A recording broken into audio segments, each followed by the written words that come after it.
And yes, dalawang Ostron Mega ang kukunin ngayong araw. Ayan, March 11, 2026. Ito kay Sir Michael ng Cotabato City at pinalagay ng crash guard. And kay Sir Ian or Ayan ng Nabunturan City. Yung isa natin dito hindi pa na-assemble. Ayan, nasa ilalim. So, kay Sir Yong ito, kay Boss Yong, taga Cebu. Ayan. Cebu lang, malakas. Sana. Mga bisdak. So, dumating na rin ang ating V-Bike Alex 15. Ayan, papakita natin yan sa next vlog natin para kay Sir Joven. And ating electric skateboard, ang ating X-Way. Kay Sir Amber. And ang ating InMotion V5F. Ayan, kay Sir Drin. So, ayan pa yung mga stocks natin na Mavi Stroll D3, Mavi 3 Wheel Scoot, and then yan sa labas Mavi 4 Wheel Fold,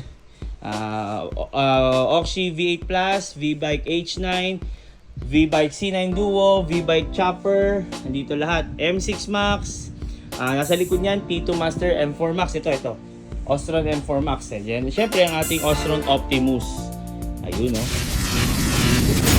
Dito lang yan sa Bangkal, Davao City, delivery buong Pilipinas at sa ibang bansa.